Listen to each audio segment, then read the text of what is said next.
Hello there dear viewers, and welcome to a slightly refreshed new episode of Newsdesk, the weekly roundup of all that's new in the gaming world from the people at TheSixthAxis.com.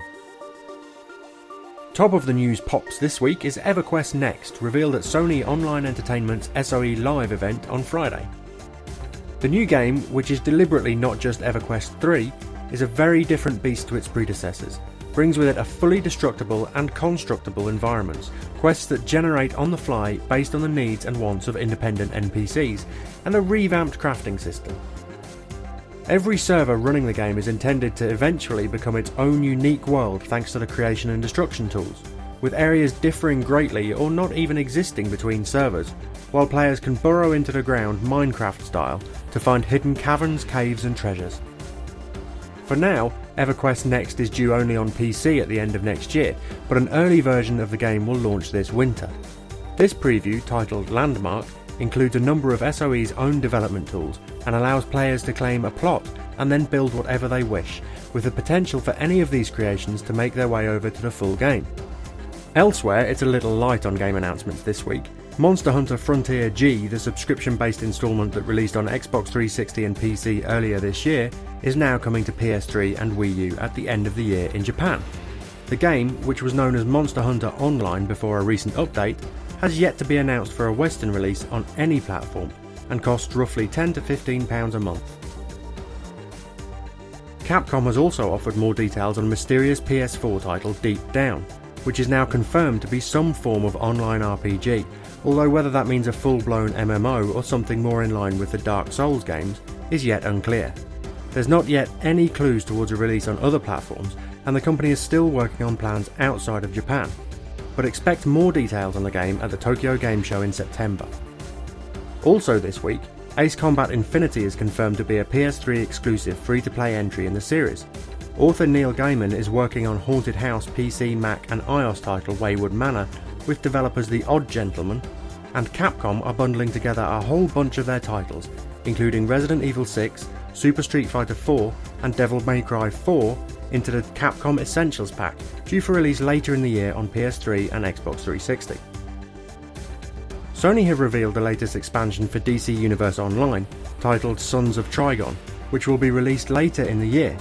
Saints Row 4 is getting a limited Game of the Generation edition, including nonsense like a replica dubstep gun, a big red Doomsday button, and a light-up rotating display case for the game. And Irrational have revealed details on DLC plans for BioShock Infinite. The first pack is Clash in the Clouds, a series of wave-based combat challenges set around Columbia, but the second two packs form parts 1 and 2 of Buried at Sea, a whole new adventure set in the glory days of previous BioShock setting Rapture. Clash in the Clouds is out now, with the first part of the film noir-themed Buried at Sea due this autumn, and the second part, in which Elizabeth is playable, is due sometime next year. In the news this week, Batman Arkham Origins is to get an online multiplayer mode, at least on PS3, Xbox 360 and PC.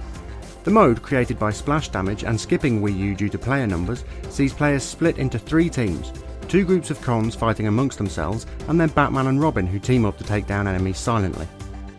Ubisoft have released the first details of Assassin's Creed 4 Black Flag's PlayStation 3 and 4 exclusive missions, which will see players take the role of Aveline de Grandpré, the heroine of Vita's series installment Liberation. The exclusive content picks up sometime later in Aveline's life than Liberation, and comes in the form of 3 missions designed to last roughly an hour. Sony's Santa Monica studio has discussed the future of PlayStation All-Stars Battle Royale, following recent talk online about the abandonment of the game, since support duties were handed over from Superbot Entertainment earlier in the year. While there will be no more new characters or stage content as already announced, and that includes the abandoned part-finished content like Legend of Dragoon's Dart or Oddworld's Abe, and the recently leaked Journey and Gravity Rush stage, an extensive balance patch is due later in the year. Monthly multiplayer seasons are live once again, and a small amount of free DLC is on the way, with the previously pre-order exclusive costumes for Dante, Raiden, Heihachi and Big Daddy releasing for free at the end of August, and the third costume sets for Zeus and Isaac due for free later in the year. In other news, Activision have surprisingly revealed that pre-orders for Call of Duty Ghosts are tracking well down from those for last year's Black Ops 2. Similar to recent words from EA Sports, Activision Publishing CEO Eric Hirschberg has suggested that their research indicates consumers are yet to decide which platform they will be picking the game up on, hence the low pre-orders. Meanwhile, the company's next big thing, Destiny, is tracking to become the most pre-ordered new franchise ever, with the potential to become a new billion-dollar franchise for the company. While official sources may be relatively quiet this week, the rumour mill seems happy to fill in. Ratchet & Clank Nexus has been listed at a second retailer following Insomniac's original line that the game is PS3 exclusive. Take-Two has renewed its trademark on Bully, or Canis Canem Edit as it is known in the UK, sparking rumblings of a new game, but realistically it's probably only meaning that it will come out on iOS sometime soon. And the producer of upcoming web series Mortal Kombat Legacy has let slip that it will likely be released alongside an upcoming new game in that series. Elsewhere, XCOM Enemy Within has turned up on the South Korean ratings board as well as in the Steam database ahead of a likely Gamescom reveal. An artist at Forza Horizon studio Playground Games has listed work on a next-gen entry in the series on their CV, and GameStop is listing Infamous Second Son for an April 2014 release on PS4. A survey has hinted that a sequel to this year's Metal Gear Rising Revengeance is on the way. Sega is apparently one of the 20 parties interested in bidding on now bankrupt Atlas parent company Index Corporations, and rough-looking footage has been leaked from Whore of the Orient, a next-gen action title from The Getaway and LA Noir's Brendan McNamara, that is once again looking for a publisher after being dropped by Warner Bros. Last year. Saints Row 4 has finally been successfully classified for release in Australia, losing a drug-related side mission in the process, while reboot Wolfenstein The New Order has been delayed until next year.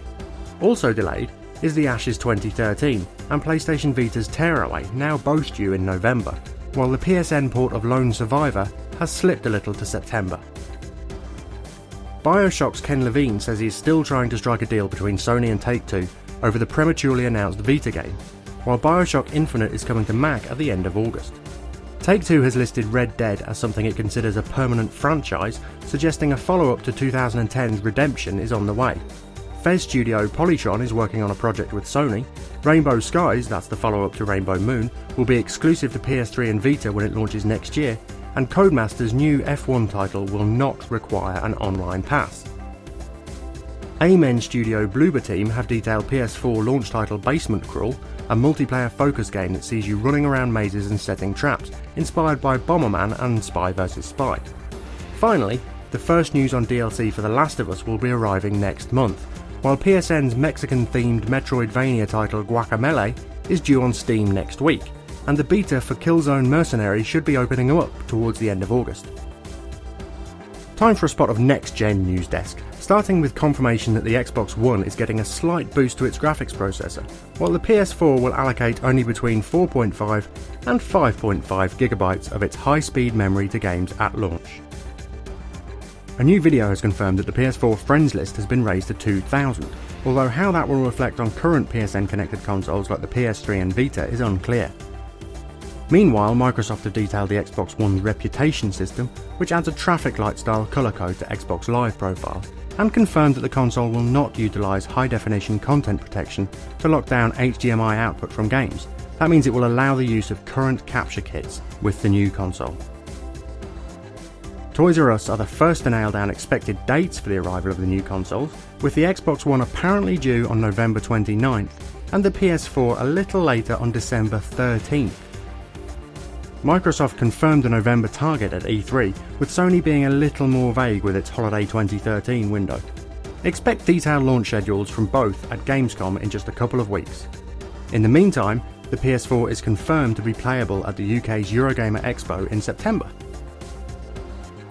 With the next-gen consoles just around the corner, it seems the Wii U is having troubles of its own. Nintendo has confirmed that it had sold only 160,000 Wii U's worldwide in the last quarter, including 10,000 in Europe, despite even the PlayStation Vita and PSP managing to shift a combined 600,000 in the same period. While the company has played down worries given the Wii U's announced slate including new Mario Kart, 3D Mario and Smash Bros. Games, and third-party titles like Watch Dogs, Assassin's Creed and Batman, retailers seem to be losing faith a little. Asda has decided to completely drop the console, as has Morrison's, while US retailers including GameStop, Walmart and Best Buy have discontinued the cheaper basic model of the console. It's finally happened. The Last of Us has been knocked off the top of the UK retail games chart. The new number 1 is the Xbox 360 version of Minecraft, which has been bubbling around the top 5 for the last few weeks, while the new Wii U release Pikmin 3 is the new number 2. The Last of Us is down to number 3, while Animal Crossing New Leaf and Mario & Luigi Dream Team Bros round out the top 5. That's about it for this week's Newsdesk, save for the usual reminders. The latest Call of Duty DLC pack, Vengeance, is now available on PSN. This month's PlayStation Plus games are now live for Europe, and you've got until this week's store update on Wednesday to pick up Stealth Inc. A Clone in the Dark if you want the Stealth Chambers DLC pack for free. There's also a whole bunch of deals and sales on the store, including reductions on all the recent Need for Speed games and DLC, and That Game Company's Journey for around $5, while those on PC can grab the humble Deep Silver bundle, including Saints Row 2 and 3, Risen 2, Sacred 2, and both Dead Island games if you pay over a certain amount. For all the latest games news as it breaks, head over to the shiny new TheSixthAxis.com and follow us on your social network of choice to get the headlines delivered right to you. We'll be back next week with more Newsdesk. Thanks for watching.